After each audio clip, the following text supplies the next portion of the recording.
¿Qué es el aprendizaje de servicio solidario? Podríamos dar muchísimas definiciones. Hace ya 10 años, solo en Estados Unidos, habían desarrollado más de 600 definiciones distintas. Sin pretender aportar una definición más a estos centenares de definiciones que se han ido acumulando en la experiencia pedagógica mundial, me parece que todos los especialistas acordamos en que hay tres rasgos fundamentales que definen a una práctica como de aprendizaje-servicio. La primera es que hay un servicio solidario concreto a la comunidad.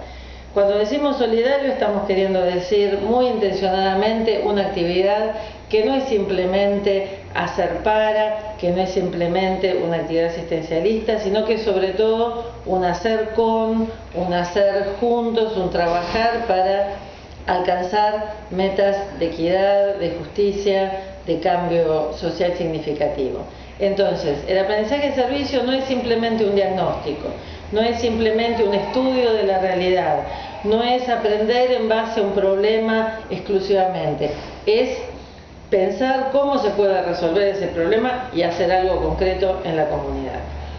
La segunda característica es que tiene que haber un protagonismo por parte de los jóvenes o los adultos o los ancianos que están aprendiendo a través de esa práctica solidaria. Muchas veces los docentes tenemos la tentación de planificar proyectos que son muy prolijos, pero en donde no siempre dejamos el espacio para que sean los propios estudiantes o los propios jóvenes de una organización comunitaria los que participen desde la etapa del diagnóstico, desde la definición de la problemática a atender, la definición de los objetivos, la búsqueda de recursos, hasta la evaluación del proyecto. Un buen proyecto de aprendizaje-servicio es un proyecto que involucra a los jóvenes en primera persona, en donde son los jóvenes los que se apropian del proyecto y los docentes cumplen un rol de acompañamiento, de aprender junto con ellos de la realidad, de comprometerse junto con ellos en la realidad, pero donde son los jóvenes en primera persona los que están trabajando. Y finalmente la tercera característica, que es probablemente la más original y la que diferencia el aprendizaje de servicio de otras formas de voluntariado social o de compromiso con la realidad, es que son proyectos de intervención comunitaria, pero que tienen simultáneamente objetivos claros, intencionados de aprendizaje. Siempre que los jóvenes salen a hacer alguna actividad social, aprenden algo. A veces aprenden la lección equivocada si planificamos mal las cosas, pero siempre hay aprendizajes.